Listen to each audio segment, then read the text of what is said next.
ನಮಸ್ಕಾರ, welcome to yoyo TV Kannada.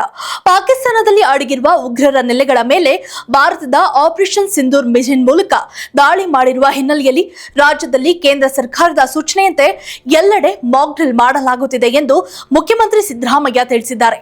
ಇದೇ ವೇಳೆ ಪಾಕಿಸ್ತಾನದ ಪ್ರಜೆಗಳನ್ನ ಗಡೀಪಾರು ಮಾಡಿಲ್ಲ ಎಂದು ಬಿಜೆಪಿ ನಾಯಕರು ರಾಜ್ಯ ಸರ್ಕಾರದ ವಿರುದ್ಧ ಆರೋಪಿಸಿದ್ದಾರೆ. ಬಿಜೆಪಿಯವರ ಆರೋಪಕ್ಕೆ ಮುಖ್ಯಮಂತ್ರಿ ಸಿದ್ದರಾಮಯ್ಯ ಅವರು ಇದೀಗ ಪ್ರತಿಕ್ರಿಯೆ ನೀಡಿದ್ದಾರೆ.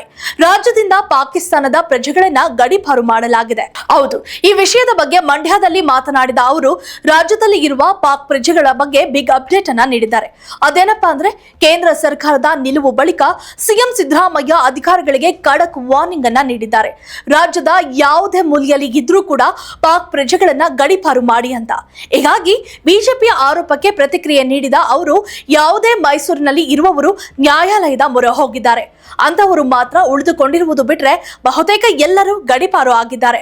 ಎಷ್ಟು ಜನ ಉಳಿದಿದ್ದಾರೆ ಎಂಬ ಮಾಹಿತಿ ಇಲ್ಲ ಎಂದು ಸಿದ್ದರಾಮಯ್ಯ ಅವರು ತಿಳಿಸಿದ್ದಾರೆ. ಇಂದು ಗುರುವಾರ ಮಂಡ್ಯ ಜಿಲ್ಲೆಯ ಮದ್ದೂರು ಕಾಫಿ ಡೇ ಹತ್ತಿರದ ಗೆಜ್ಜಲಗೆರೆ ಹೆಲಿಪ್ಯಾಡ್ ನಲ್ಲಿ ಬಂದಿಳಿದು ಕಾರ್ಯಕ್ರಮಕ್ಕೆ ತೆರಳುವ ಮುನ್ನ ಮಾಧ್ಯಮದವರೊಂದಿಗೆ ಸಿಎಂ ಸಿದ್ದರಾಮಯ್ಯ ಅವರು ಮಾತನಾಡಿದ್ದಾರೆ. ಪಾಕಿಸ್ತಾನದಲ್ಲಿ ಅಡಗಿರುವ ಉಗ್ರರ ನೆಲೆಗಳ ಮೇಲೆ ಭಾರತ ದಾಳಿ ಮಾಡಿರುವ ಹಿನ್ನೆಲೆಯಲ್ಲಿ ರಾಜ್ಯದಲ್ಲಿ ಕೇಂದ್ರ ಸರ್ಕಾರದ ಸೂಚನೆಯಂತೆ ಎಲ್ಲೆಡೆ ಮಾಕ್ ಡ್ರಿಲ್ ಮಾಡಲಾಗುತ್ತಿದೆ ಎಂದು ಮುಖ್ಯಮಂತ್ರಿ ಸಿದ್ದರಾಮಯ್ಯ ತಿಳಿಸಿದರು.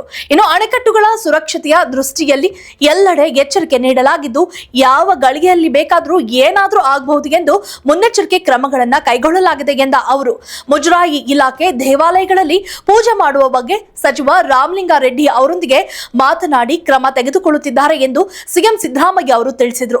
ಒಟ್ಟಾರೆ ಈಗಾಗಲೇ ಇಂಡಿಯಾ ಮತ್ತು ಪಾಕಿಸ್ತಾನದ ನಡುವೆ ಯುದ್ಧದ ಸಂಘರ್ಷದ ದಿನಗಳು ಬರ್ತಿವೆ. ನಾವೆಲ್ಲರೂ ಕೇಂದ್ರ ಸರ್ಕಾರದ ಯಾವುದೇ ನಿರ್ಧಾರ ತೆಗೆದುಕೊಂಡ್ರು ಅದಕ್ಕೆ ಬದ್ಧರಾಗಿರ್ತೀವಿ. ಯಾಕೆಂದ್ರೆ ದೇಶ ಮೊದಲು, ಆಮೇಲೆಯೇ ನಾವು ಅಂತ ಸಿಎಂ ಸಿದ್ದರಾಮಯ್ಯ ಹೇಳಿದ್ದು ನಿಜಕ್ಕೂ ಶ್ಲಾಘನೀಯ ವಿಷಯ.